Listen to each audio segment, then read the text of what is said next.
stance, to stake new territory, new ground. And I get an opportunity to do that. So it's really exciting. The world works in mysterious ways. I believe that my grandma is helping me.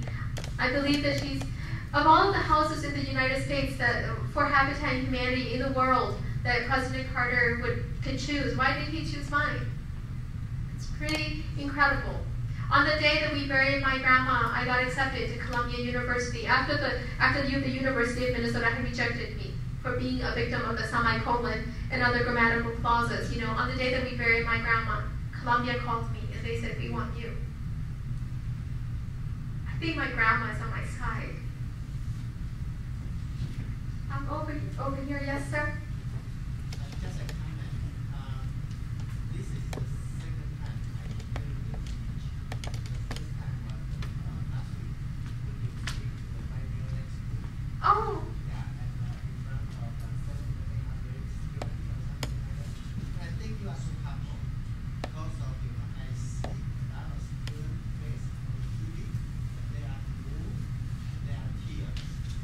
Okay, so you know, you are really inspiring and very, very powerful speech. And this is the second time I hear about it. I'm really appreciative of your conversation and your speech. Thank you for your words. You're feeding the heart of me. Thank you. Yes, John? Yeah, this is also my second class earlier on the phone. And I'd like to find a little bit more about your story, mainly for this group to share. Yeah. How do you overcome your difficulties to get in these two main schools, Carleton and Columbia? Your financial difficulty and peer pressure that you overcome those two difficulties. That's a good question. So I said I'm a public school kid. I'm from Harding High School on the east side of St. Paul, where when I was going to school, 51% of the population was Hmong. And nobody had applied to Carleton before me. So when I went to apply, when I went to talk to my counselor about it, Evie said to me, Carleton believes that it's a privilege to pay for your education. You don't have any money. Because I had already garnered a full ride to the University of Minnesota. She said, Carleton doesn't have a reputation for supporting students like you. And I thought to myself, the best teachers in my life that have pushed for my possibilities, they have not set my limits.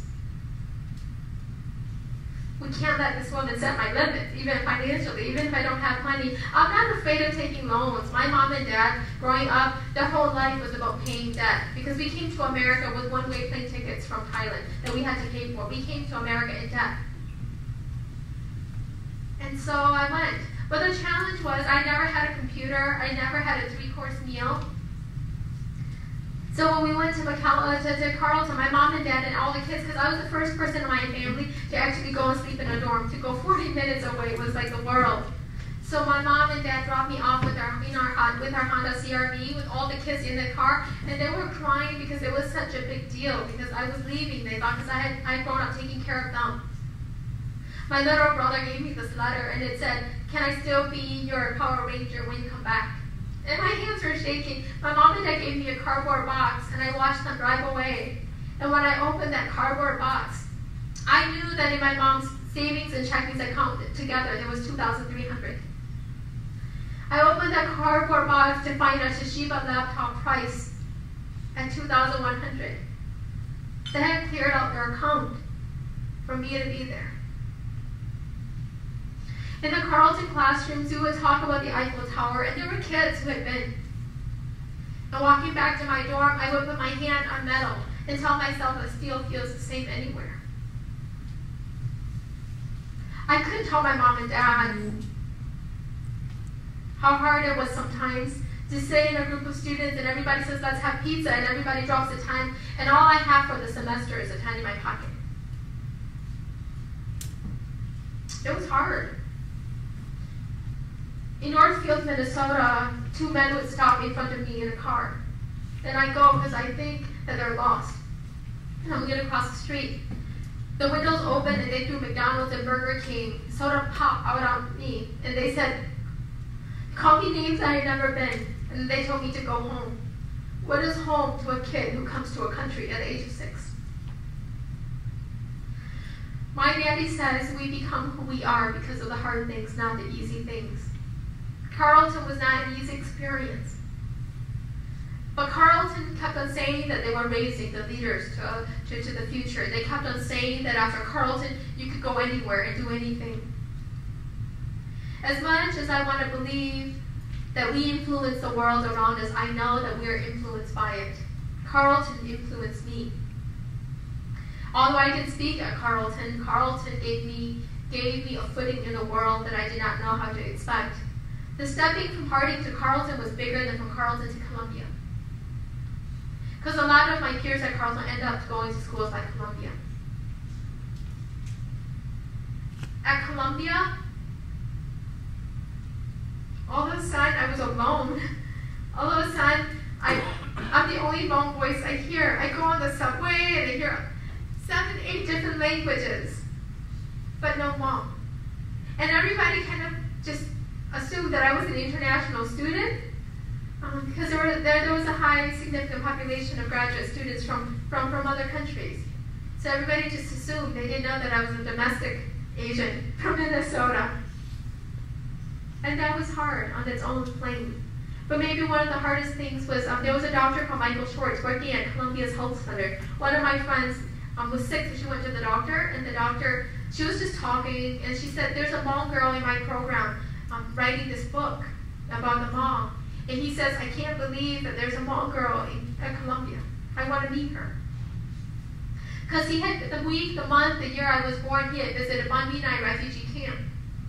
And he'd seen the suicide rates, he'd seen the kids sitting on the rocks without clothes on.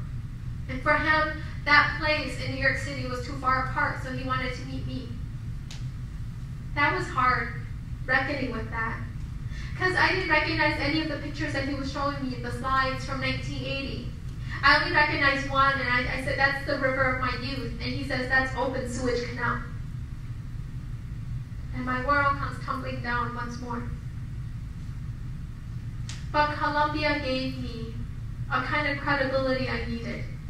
Carleton taught me that the purpose of an education is to give a young person the credibility, the confidence, so that they can contribute. That we cannot just be consumers of knowledge, but we must stand as producers of knowledge. Together, those schools have granted me all 3 of those things. Credibility, so I can stand here before you. Confidence, so that the words have a place to exit the world from. So that I can contribute, so speak to the stories. The biggest stories that make all of us breathing human beings. That we're standing on the same floor, connected by the same piece of earth. This is no small feat or small fact of life. And that's what those schools allowed me to do. They taught me how to build those relationships with words. That is what I carry with me, and I will carry with me for the rest of my life. That you see a kid shaking, wanting to be a good person, and you shape them so that the world can see them shine. Yes, in the back. Yes, sir. Just think what you said really touches my heart. And what you talk about the dream never dies, only it grows thicker. I hope you will continue to write, continue to inspire people. It's just great. And the way that you live your life, that you gain courage, you gain knowledge, you gain the ability to express yourself, and you can speak up. And I'm not sure how many of us can do that. And we may have, each of us have our own life experience. And I think many of us grew up during the war. We're not exactly like Hmong's experience, but we've gone through separation. We've gone through hardship, hungry, and separation, all those things too. But how...